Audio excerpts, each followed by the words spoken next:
De tout temps, les hommes ont considéré les cétacés comme soit une source de nourriture, soit une source de matière première. D'abord, probablement en récupérant les carcasses qui s'échouaient sur les plages. En effet, on a retrouvé des ossements de gros cétacés associés avec des outils de pierre.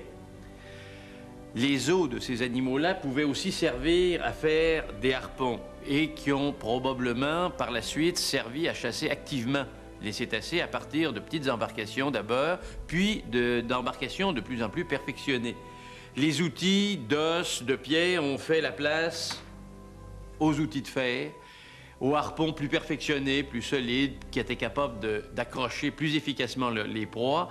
Et vers la fin de la chasse à la baleine, ces harpons, simples crochets, ont été remplacés par des harpons à tête explosive qui tuaient la baleine en y pénétrant. En 1985, presque tous les pays arrêtèrent la chasse.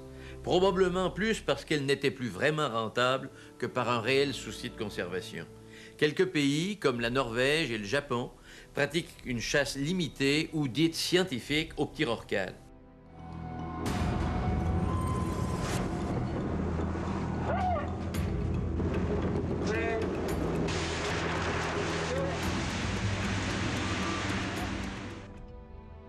Même si la chasse actuelle est dirigée vers des espèces qui peuvent probablement supporter ces prélèvements sans que leur survie soit en jeu, il y a des dangers plus sournois qui menacent les espèces côtières et même les espèces qui vivent en pleine mer. Il s'agit des prises accidentelles dans divers engins de pêche et de la pollution des eaux. Les pêcheurs utilisent des filets parfois immenses, fixés ou dérivants qui constituent des pièges mortels pour les cétacés. Les dauphins et les marsouins en sont souvent les victimes et parfois même les grandes baleines. La pollution des eaux et des sédiments est une menace encore plus sournoise que les engins de pêche sur la survie de nombreuses espèces de cétacés. Les cétacés, qui sont souvent placés très haut dans la chaîne alimentaire, accumulent des polluants organiques ou métalliques dans leur corps et particulièrement dans leur graisse. Ces polluants sont remis en circulation chaque fois que l'animal subit un stress sur le plan alimentaire. Les mères vont l'introduire dans le lait très gras qu'elles produisent et les petits vont se contaminer dès la mamelle. Concernant les cétacés, il y a des faits qui frappent énormément ceux qui en sont témoins, en particulier l'échouage d'animaux morts ou vivants. À ce moment-là, les dimensions de ces animaux deviennent parfaitement perceptibles. Parfois, il s'agit de cas isolés et les individus sont souvent très vieux, blessés ou malades. D'autres fois, ce sont des groupes entiers qui s'échouent et qui reviennent au rivage même si on les repousse à l'eau.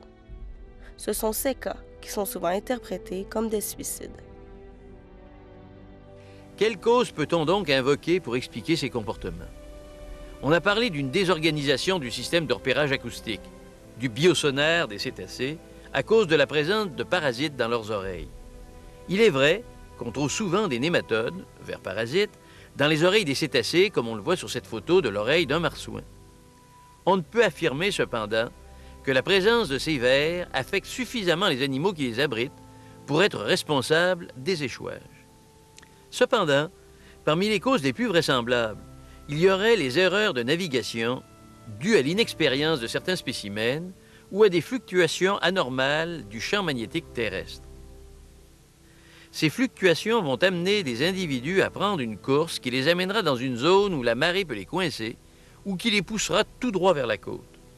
La cétologiste Margaret Klinowska a remarqué que les échouages d'animaux vivants se font pratiquement toujours à des endroits où les courbes du champ magnétique terrestre coupent la côte à angle droit et après une tempête magnétique.